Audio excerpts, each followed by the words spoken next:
this one. Man. Ace wasn't even a ranger. Not at first. He worked as a driver and mechanic for Farron Brygo up in Vegas.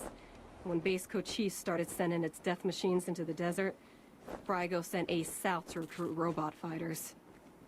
We met him in quartz. He'd pissed somebody off out there and they'd locked him up. We sorted that out, and he started running with us, helping us fight Cochise. He never stopped.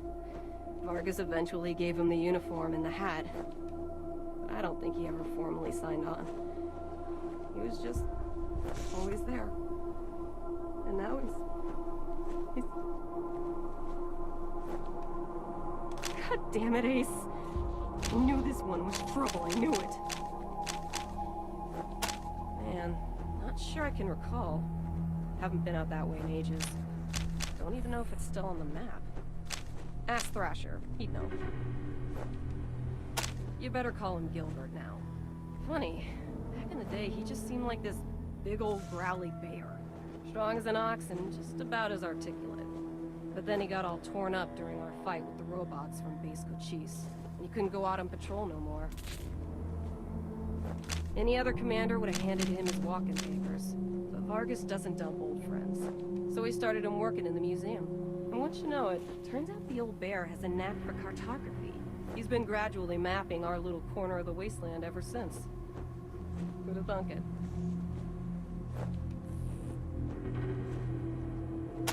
An old military facility from before the war. The biggest fight the Rangers ever had. There was some crazy computer in there that kept spitting out robots and sending them off to kill people. We had one hell of a fight putting it down. Earned our stripes that day. Literally. That's when I became Captain Death.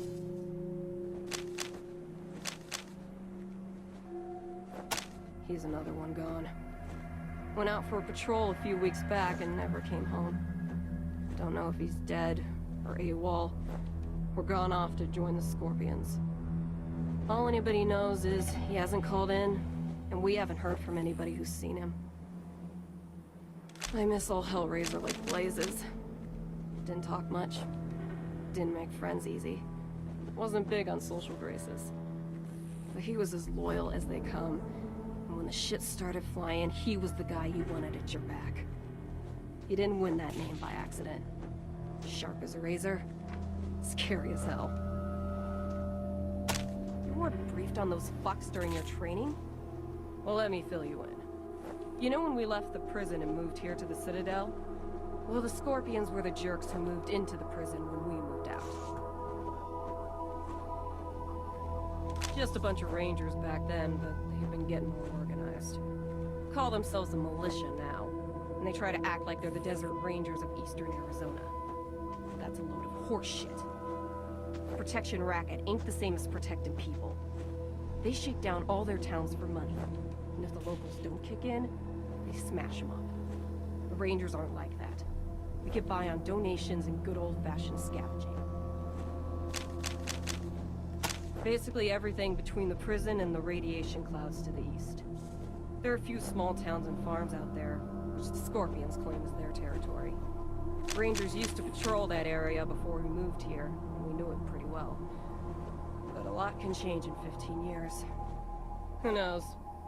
Maybe it's all as clean and nice and crime-free as the Scorpions say it is. But I've got my doubts. The edges of the map, kiddies.